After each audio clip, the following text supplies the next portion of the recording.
Banyak juga tuh ibu-ibu yang, enggak, nanti saya kalau ke rumah sakit kena COVID, terus nanti disuruhnya sesar gitu kan. Jadi ketakutan, akhirnya nggak mau ke rumah sakit, akhirnya perburukan di rumah, nyampe ke bidan gitu, malah kenapa-napa gitu.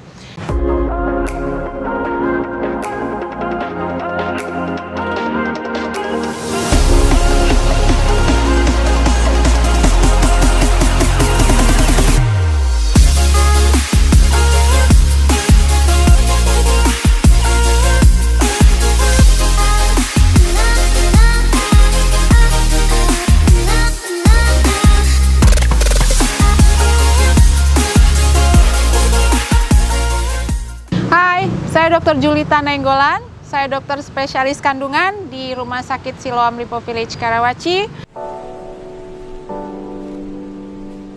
Oke baik, jadi kalau kita lihat kepentingannya terlebih dahulu ya, jadi kalau kehamilan tersebut itu kan dibagi 3 trimester.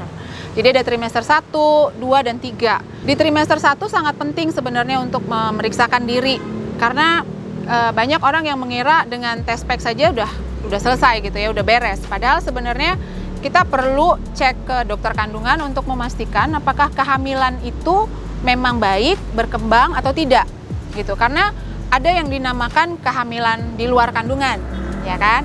Kemudian ada kehamilan yang istilahnya hanya kantongnya saja, jadi nggak ada si bayinya gitu ya. Ada yang disebut dengan kehamilan mola gitu, atau hamil anggur. Orang awam kenalnya hamil anggur gitu ya. Jadi memang harus ada konfirmasi untuk dilakukan pemeriksaan USG di awal. Ya, itu memang mau tidak mau kita harus lakukan.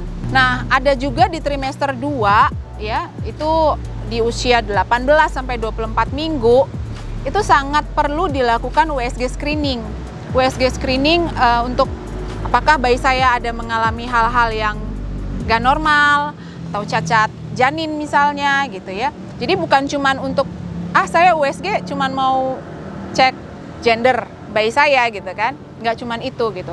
Nah untuk trimester 3 sendiri, kita perlu konfirmasi karena kita harus lihat plasentanya di mana, ya kan. Kemudian kita harus menilai air ketubannya bagaimana, apakah cukup atau tidak.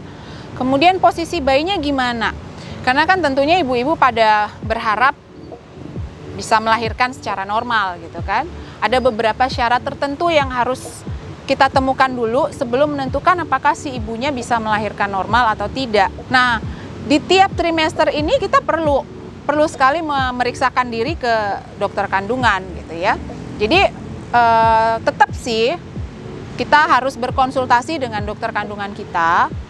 Kapan kita harus ke rumah sakit bertemu dengan dokter kandungan, kapan kita bisa sebenarnya di masa pandemi begini kita sebenarnya bisa kan untuk telekonsultasi dengan dokter. Cuman sayangnya dengan telekonsultasi tentunya kita tidak dapat benefit pemeriksaan USG gitu. Jadi kita perlu konsultasi lagi lebih lanjut dengan dokter kandungan kita, kapan kita bisa untuk melakukan telekonsultasi, kapan kita harus datang untuk melakukan USG. Ya, jadi sebenarnya disebutkan bahwa kesempatan atau chance seorang ibu hamil dengan yang tidak hamil untuk terkena COVID sebenarnya sama ya. Hanya saja bahwa ibu hamil memang status imunnya akan lebih rendah dibanding yang tidak hamil. Jadi tentu saja kita harus lebih waspada. Maka dari itu kan ibu hamil termasuk yang resiko tinggi, ya kan, bisa terpapar COVID-19. Nah, ya sebaiknya memang ibu hamil, saya selalu bilang tuh ke pasien untuk selalu mengikuti protokol kesehatan, ya kan. Kalau bisa stay at home aja gitu. Jadi untuk vitamin, banyak yang nanya, "Dok, vitamin hamil saya gimana? Perlu nggak tambahan vitamin lainnya gitu ya?" Vitamin hamil memang tetap harus kita konsumsi. Ada tambahan misalnya vitamin D, ya kan. Banyak yang nanya, "Dok, saya butuh vitamin D. Saya butuh vitamin C nggak? Saya butuh zinc nggak?" gitu ya. Sebenarnya di dalam kandungan multivitamin yang kalau kita minum bener ya untuk ibu hamil, sebenarnya itu sudah ada kandungan zinc-nya, sudah ada kandungan vitamin D-nya gitu kan. Tapi pertanyaannya apakah cukup nggak, Dok? Tentu saja nggak cukup, ya kan. Kita butuh yang lebih. Tapi untuk contoh nih ya, untuk vitamin D misalnya. Kalau untuk vitamin D itu kan kita harus periksa status kadar vitamin D kita bagaimana gitu. Ada yang disebut dengan cukup, ada yang defisiensi, ada yang insufisiensi. Kita masuk yang mana? Sehingga kita tahu, oh kadar vitamin D yang harus saya konsumsi itu berapa banyak ya gitu. Karena nggak semua orang sama gitu. Untuk vitamin C, tambahan dok supaya daya tahan tubuh saya bagus gitu. Oh silakan gitu kan.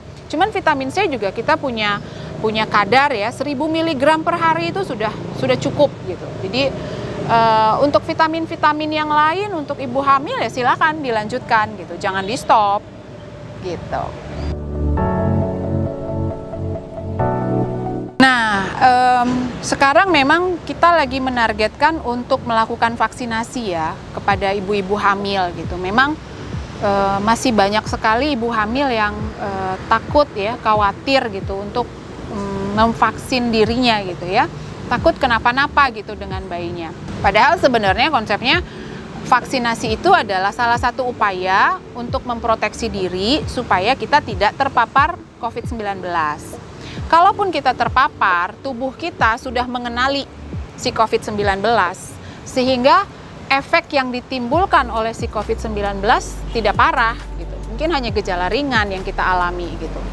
Jadi, vaksinasi pada ibu hamil ini sangat-sangat kita anjurkan, gitu. Nggak ada yang perlu dikhawatirkan sebenarnya. Karena kalau ibu-ibu hamil terkena COVID, ya, kalau dia kenanya ya, kita kan nggak pernah tahu ya, ini COVID nyerang si A misalnya, gejalanya ringan, nyerang si B dia jadi berat gitu. Kita nggak pernah tahu dia akan memberikan gejala yang seperti apa kalau menyerang seseorang gitu kan. Nah jadi memang vaksinasi ini penting sekali gitu kan. Vaksinasi ini bisa dilakukan, rekomendasinya kan udah keluar. Sebenarnya kalau kita lihat kalau di luar negeri ya, sebenarnya mereka sudah memulai dari sejak awal gitu ya. Tapi dari kita memang baru keluar rekomendasinya bahwa vaksinasi pada ibu hamil itu dilakukan selesai trimester 1, yaitu minggu ke-13 sampai aterem atau cukup bulan. Jadi kalau ibu-ibu merasa ibu sudah di usia kehamilan tersebut, seperti yang saya bilang tadi, ayo kita vaksinasi gitu. Side effect atau efek samping dari vaksinasi juga bukan yang berat-berat banget kok. Jadi aman sekali untuk ibu hamil. Untuk jenis vaksin yang direkomendasikan oleh Perhimpunan Obstetri Ginekologi Indonesia saat ini adalah Sinovac, kemudian Moderna dan Pfizer. 3 itu gitu. Jadi kalau memang di tempat ibu-ibu semua ada wadahnya, silakan go vaksin. Kalau ibu hamil kemudian dia kena COVID, banyak yang menjadi kekhawatiran ibu kalau bayinya akan terkena COVID juga gitu ya.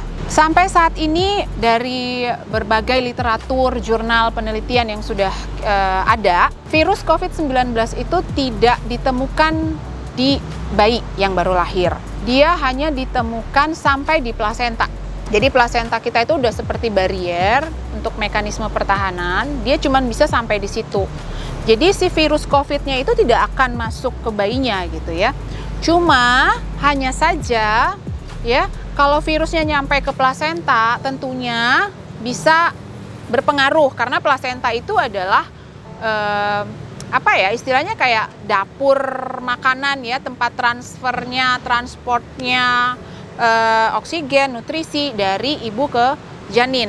Jadi kalau si virus COVID bisa merusak si plasenta, tentu saja bisa terjadi misalnya nih kalau di trimester 1 bisa terjadi keguguran. Kemudian di trimester kedua mulai masuk berarti nutrisi ke bayinya kurang. Akhirnya apa? Bayinya cenderung kecil atau lahir prematur gitu ya. Jadi itu lebih ke sana sih. Jadi bukan COVID-nya kena ke bayi terus bayinya jadi kena penyakit COVID. Enggak seperti itu gitu. Sebenarnya concernnya lebih ke status ibu. Jadi kalau ibunya kena COVID kemudian terjadi penurunan kesehatan, contoh misalnya ibunya jadi sesak, batuk, ya, demam. Kondisi ibu yang menurun ini bisa berakibat ke bayinya gitu ya. Jadi kalau ibu sesak tentunya kan oksigenisasi ke ibu kurang. Otomatis oksigenisasi ke bayi juga pasti berkurang. Jadi sebenarnya kalau kita fokusnya kepada kesembuhan si ibunya baik-baik saja, bayi juga akan baik-baik aja gitu.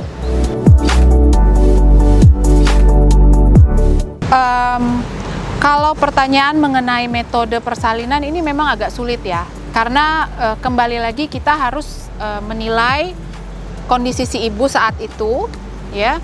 Dia masuk pasien yang tanpa gejala ringan, sedang atau berat. Kemudian kita nilai lagi kemampuan dari fasilitas tempat si ibu melahirkan, ya kan? Kalau ibu misalnya melahirkan di rumah sakit yang cukup lengkap gitu kan, kemudian ibunya secara medis kondisinya masih oke, masih baik-baik aja, ya tentu aja persalinan normal juga sebenarnya bisa dilakukan gitu. Nggak harus operasi sesar gitu. Tapi ada beberapa kondisi dan memang cukup sering kita dapati ya bahwa si ibu hamilnya ini udah dalam kondisi yang cukup berat. Ya nafas aja dia udah susah gitu kan. Gimana dia mau lahiran normal gitu ya. Jadi akhirnya kita pilih untuk melakukan persalinan sesar. Jadi kalau kita lihat dari literaturnya sendiri memang tidak ada kemutlakan apakah dia harus sesar karena COVID atau boleh normal gitu. Jadi kembali lagi kita harus lihat beberapa hal ya, seperti yang saya bilang tadi. Jadi banyak juga tuh ibu-ibu yang enggak, nanti saya kalau ke rumah sakit kena COVID terus nanti disuruhnya sesar gitu kan. Jadi ketakutan, akhirnya nggak mau ke rumah sakit, akhirnya perburukan di rumah, nyampe ke bidan gitu, malah kenapa-napa gitu. Jadi nggak usah takut, kita juga akan istilahnya kita itu akan bekerja, prioritas kita pokoknya keselamatan ibu dan bayi gitu ya. Jadi pesan saya untuk ibu-ibu hamil di luar sana, ya nggak perlu takut gitu ya. Semoga dengan adanya edukasi ya, klarifikasi, semoga lebih cerah ya. Ada pencerahan gitu bahwa tidak perlu khawatir, satu, untuk memeriksakan diri ke rumah sakit jika memang itu dianggap perlu gitu ya. Jangan sungkan juga untuk melakukan telekonsultasi dengan dokternya. Zaman sekarang saya pikir banyak dokter yang sudah bisa gampang atau mudah lah untuk berkomunikasi gitu ya. Kemudian vaksinasi, ini penting banget karena masih banyak ibu hamil yang takut untuk melakukan vaksinasi. Mudah-mudahan dengan acara ini gitu ya, kita lebih terbuka wawasannya ya, supaya kita tidak perlu menghindar dari yang namanya vaksinasi, nggak perlu takut karena nggak akan ada efek apapun gitu. Justru kita akan lebih terproteksi, kita lebih aman dengan melakukan vaksinasi gitu. Jadi salam sehat untuk ibu-ibu hamil di luar sana ya. Tetap semangat. Dapatkan informasi medis langsung dari Dr. Vito dengan subscribe channel YouTube ini. Anda juga bisa membagikan semua informasi berharga di sini dengan cara share ke teman-teman atau kenalan